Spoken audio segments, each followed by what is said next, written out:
ఈరోజు మా గౌరవ న్యూ ఇండియా పార్టీ వ్యవస్థాపక అధ్యక్షుడు జేవీ రాజు గారి పుట్టినరోజు.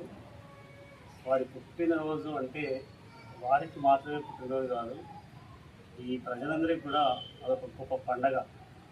ఎందుకంటే ప్రజల గురించి తను ఆలోచించినట్టుగా, ప్రజలు ఈ విధంగా ఉంటే బాగుంటుంది, ఈ విధంగా ఉంటే బాగుంటుంది అని ఏదైతే ఆలోచన చేస్తూ రూపకల్పన చేస్తున్నారో అది మీరు పురాణాలలో చూసుకున్నా, ఇతిహాసాలలో చూసుకున్నా, హిస్టరీలో చూసుకున్నా, 50 ఏళ్ళు వెనక్కి వెళ్ళినా, 1000 ఏళ్ళు వెనక్కి వెళ్ళినా ఇక రాబోయే రోజుల్లో అలాంటి ఆలోచన చేసేవాళ్ళు ఎవరు ఉండరనేదే నా ఉద్దేశము. అంత గొప్ప ఆలోచన చేస్తున్నారు. ఎందుకంటే మనిషి అనేటోడు జేబులో ఒక 10 రూపాయలు ఉంటే ఏమైనా కొనుక్కొని ఆయన ఆకలిని తీర్చుకోవడానికి ఉపయోగపడుతుంది. కానీ మనకు స్వాతంత్ర్యం వచ్చి 80 సంవత్సరాలు అవుతున్నా కూడా ఇప్పటి వరకు ఈ భారతదేశంలో 85% జనాలు కేవలం వాళ్ళ లైఫ్ టైం మొత్తం, ఒక 5 సభ్యులున్న కుటుంబం మొత్తం కూడా 1 కోటి రూపాయలు ఖర్చు పెట్టలేకపోతుంది. దీన్ని మన పాలకులు చాలా గొప్ప విజయంగా చూపిస్తూ ఉన్నారు. వాస్తవానికి ఇది దద్దమ్మల పాలన. ఇప్పటివరకు ఏలినోళ్ళు కానీ, ఏలుతున్నోళ్ళు కానీ వరస్ట్ ఫెలోస్.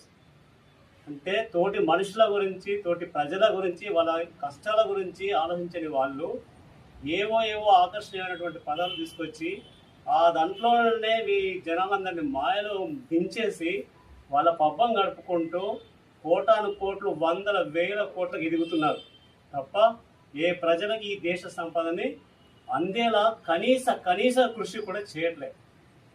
అలాంటి పరిస్థితులలో డాక్టర్ జేవీ రాజు గారు ఒక అద్భుతమైనటువంటి స్కీమ్స్, అంటే ఆర్థిక పరంగా చూసుకుంటే ఈ దేశ సంపదను ప్రజలందరికీ మినిమం 5 కోట్లకు తగ్గకుండా 5 కోట్లకు అధిపతిని చేయాలనే ఒక సంకల్పంతో మరి అదొకటి తీసుకొస్తే ఇవాళ భారతదేశంలో ఉన్న కొన్ని 6,000కు పైగా కులాలతో రకరకాల వివక్షకు గురయ్యి ఎన్నో రకాల ఇబ్బందులు పడుతున్న ప్రతి ప్రజలను కూడా ఆ వివక్ష నుంచి విముక్తి చేయడం కోసం కులాన్ని రద్దు చేయాలన్నటువంటి ఒక గొప్ప ఆలోచన చేశారు.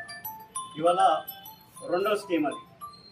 ఈ రెండే కాకుండా ఇంకా చాలా ఉన్నాయి. ఇంత గొప్పగా ఆలోచించినవాడు మన చరిత్రలో వెనక్కి చూసుకున్నా, రాబోయే రోజులు చూసుకున్నా ఎవడు ఉండడు, లేరు. కాబట్టి అందుకే ఆయనకు యుగ పురుషుడని అనడంలో తప్పే లేదు. ఒక యుగ పురుషుడు మన మధ్యలో ఉన్నాడు. ఆయన ఆలోచన విధానాన్ని ప్రజలందరూ గమనించాలి. రేపటి రోజున మార్కెట్లో